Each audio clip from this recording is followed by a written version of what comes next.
কালকে রাতে 10টার দিকে হঠাৎ করে মামা ফোন দিয়ে বলতেছে তুমি একটু জরুরি ভিত্তিতে আমার বাসায় আসো। তো আমি তো হঠাৎ করে ভয় পেয়ে গেলাম। পরে বলতেছিলাম কিসের জন্য, মামা তো কিছুতেই বলতেছিল না কিসের জন্য। তো আমি ভাবতেছিলাম 2-1 দিন পর যেহেতু যাওয়াই লাগবে, কারণ আমার মামাতো ভাইয়ের 5 তারিখ হচ্ছে বিয়ে ঠিক হয়েছে। 5 তারিখ বরযাত্রা, 6 তারিখ বৌভাত রিসিপশন, যেটাই বলেন না কেন। তো এইখানে আমরা 2 বোনে উঠছিলাম। আমি হচ্ছে একটা কোনো রকম সিট পাইছি, তারপর আমার বোন সিট পায় নাই দেখা দাঁড়ায় রয়েছিল।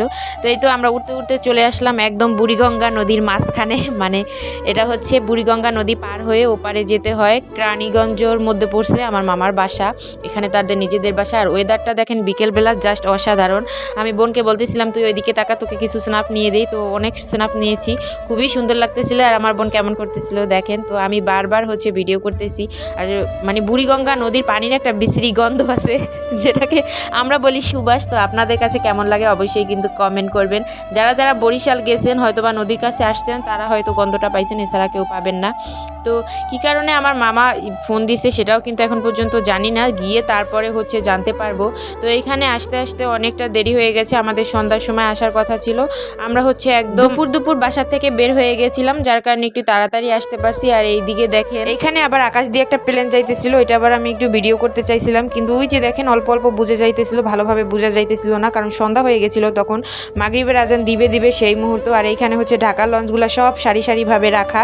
আমরা আগে কিন্তু ঢাকার লঞ্চে করেই বরিশাল যাইতাম, এখন আর যাওয়া হয় না। এখন হচ্ছে বেশিরভাগ বাসে করেই যাওয়া হয় পদ্মা সেতু হওয়ার পর। আর এই যে দেখেন আমার মামাতো ভাইকে ফোন করে বলতেছিলাম আমরা আসতেছি, সে হচ্ছে খুশির কারণে আমার মামাতো ভাই আর মামাতো বোন আগে থেকে আমাদের আসার আগে থেকে আইসা দাঁড়ায় রয়েছে আমাদেরকে রিসিভ করার জন্য। কারণ আমি আর আমার মামাতো ভাই হচ্ছে জাস্ট 1 বছরের ছোট বড়, একসাথেই বড় হয়েছি। তারপরে বাসায় চলে আসার পর মামি হচ্ছে অনেক নাস্তা দিছে। এখন আবার আমার ছোট মামাতো বোনকে বলতেছিল নুডলস রান্না করার জন্য, সে আবার নুডলস রান্না করে প্লেটে প্লেটে বেড়ে দিচ্ছে।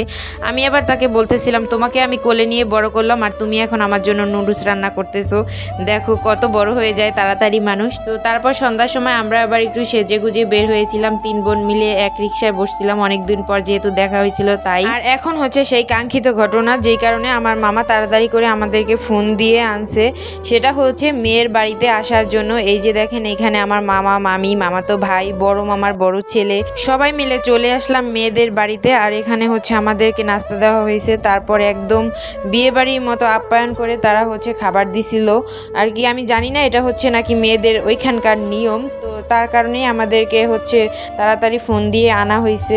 এখানে আবার সবাই বসে গল্প করতেছিল আর আমি আবার একদম মাঝখানে বসেছিলাম, যার কারণে টুকটাক ভিডিও নিতেছিলাম। আর ওই যে প্রথমেই বললাম আমি আর মামাতো ভাই হচ্ছে একদম ছোট থেকে একসাথে বড় হয়েছি, যার কারণে আর আমি পাশাপাশি বসে অনেক কথা বলতেছিলাম। তো এইখানে হচ্ছে আমার মামাতো ভাইয়ের যে বউ নতুন ওয়াইফ হবে সে, তাকে আবার দেখে আমার মামা সালামি দিচ্ছিল, আমার আরেকটা মামা সেও সালামি দিচ্ছিল। তো আমার মামি হচ্ছে আবার পাশে বসেছিল, আমার মামি হচ্ছে কিন্তু আবার ইয়াং শাশুড়ি, সে আবার কিন্তু মানে বয়স্ক শাশুড়ি না। এখানে আবার সবাই মিলে গল্প করতেছিল, কারণ আমাদের মেয়ে ভীষণ পছন্দ হয়েছে আর মানে মেয়েদেরও হচ্ছে ছেলেকে ভীষণ পছন্দ হয়েছিল। আর এখানে আমরা বোনেরা একটু ঢং করতেছিলাম, যেহেতু অনেক দিন পরে একসাথে হয়েছি। তো আপনাদের ভিডিওটা কেমন লাগলো অবশ্যই কিন্তু কমেন্ট করবেন, আর তাদের নবজীবনের জন্য অনেক অনেক দোয়া করবেন। সবাই ভালো থাকবেন, সুস্থ থাকবেন, টাটা, আল্লাহ হাফেজ।